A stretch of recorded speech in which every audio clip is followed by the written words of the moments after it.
안녕하세요. 혹시 자녀가 에너지가 너무 넘쳐서 혹시 우리 애가 너무 산만한 건 아닐까 하고 고민해 보신 적 있으신가요?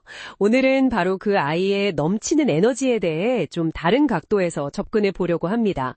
저희가 오늘 좀 깊이 들여다볼 자료는 아이사주연구소라는 곳에서 나온 내용인데요. 여기가 그냥 사주풀이만 하는 곳이 아니라 그 자녀의 학습, 진로, 적성 이런 거 고민 많으신 30, 40대 부모님들 많잖아요. 네, 그렇죠. 바로 그런 분들을 위해서 지금 우리 아이에게 정말 맞는 접근법이 뭘까? 어떤 걸 좀 준비해야 할까? 이런 걸 사주 명리학 관점에서 같이 풀어가는 상담을 한다고 하더라고요. 아, 굉장히 현실적인 접근이네요. 네, 그래서 오늘 저희 목표는 이 자료를 바탕으로 아이의 그 에너지 넘침 있잖아요. 네. 이걸 사주에서 말하는 화기운이라는 걸로 한번 이해를 해보고 이걸 또 어떻게 긍정적으로 활용할 수 있을지 그 실마리를 찾아보는 겁니다. 자, 그럼 이 흥미로운 관점 한번 같이 파헤쳐볼까요? 네, 좋습니다. 아이의 에너지를 결핍의 관점이 아니라 다른 시각으로 본다는 게 상당히 인상 깊은데요. 아이사주연구소 자료를 보면 아이가 보이는 어떤 산만함이나 굉장히 활동적인 모습이요.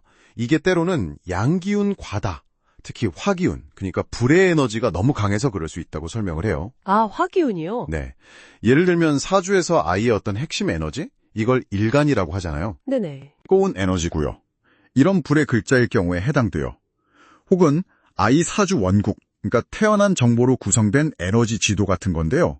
여기에 불을 상징하는 오화, 이게 글자로는 말을 뜻하거든요. 이 오화가 많을 때도 화 기운이 강하다고 봅니다. 아, 그렇군요. 그냥 에너지가 많다, 이게 아니라 타고난 기질 자체가 불처럼 뜨겁고 활동적인 성향이라는 해석이네요. 네, 맞아요.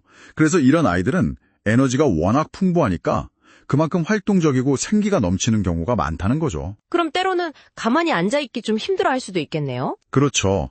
그래서 집중력이 부족하다거나 산만하다고 오해받기 쉬운데 이 자료에서는 이걸 문제로만 볼 게 아니라 오히려 아이가 가진 잠재력이나 강점으로 이해하는 게 중요하다고 강조하고 있어요. 아, 관점을 바꾸는 거군요. 네, 맞습니다. 관점을 바꾸면 이제 접근법도 달라지는 거죠. 그래서 이 넘치는 화 에너지를 억지로 누르려고 하기보다는 긍정적으로 잘 활용할 수 있는 구체적인 방법들을 제시하는데요. 핵심은 움직임, 그리고 즐거움, 이걸 통해서 에너지가 자연스럽게 좀 흐르도록 도와주는 거예요. 움직임과 즐거움이요? 네. 첫째로 몸을 움직이면서 공부하는 환경을 만들어주는 걸 제안해요. 아이사주연구소에 따르면 화기운은 본질적으로 이렇게 밖으로 뻗어나가려는 속성이 있거든요. 네. 그래서 가벼운 신체 활동이나 스트레칭으로 에너지를 좀 발산하고 나면 오히려 내면의 집중력이 더 높아질 수 있다고 보는 거죠. 오, 신기하네요.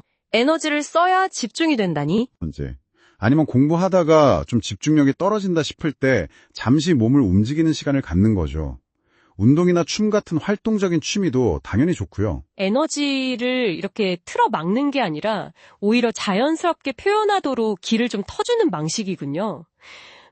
흥미롭습니다. 그럼 두 번째 방법은 뭔가요? 두 번째는 재미있고 좀 활기찬 공부 분위기를 만들어주는 거예요. 아, 분위기? 네, 꼭 조용해야만 집중이 잘 되는 건 아니라는 거죠. 화기운이 강한 아이들은 때로는 막 오감을 활용하거나 즐거움을 느낄 때 더 몰입하는 경향이 있거든요. 네, 그렇죠. 예를 들면 소리내서 책을 읽는다거나 리듬을 붙여서 뭘 외운다거나 하는 식으로요. 에너지를 발산하면서 즐겁게 참여할 수 있는 학습 방식이 오히려 효과적일 수 있다는 겁니다. 하긴 저도 어릴 때 노래로 역사연도 외우고 그랬던 것 같아요. 맞아요. 그런 거죠. 그리고 셋째는 양기운을 건강하게 발산하도록 돕는 겁니다.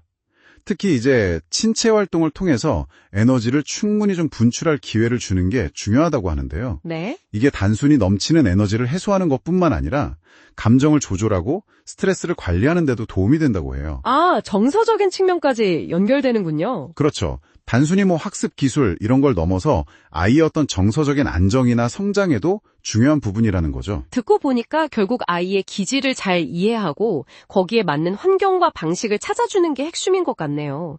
혹시 자료에서 특정 시기나 이럴 때 좀 더 주의할 점 이런 것도 언급하나요? 아, 네. 예를 들어서 곧 다가오는 2026년이 병원년인데요. 병우년이요? 네. 이게 천간, 그러니까 하늘의 기운도 병하고 지지, 땅의 기운도 오화예요.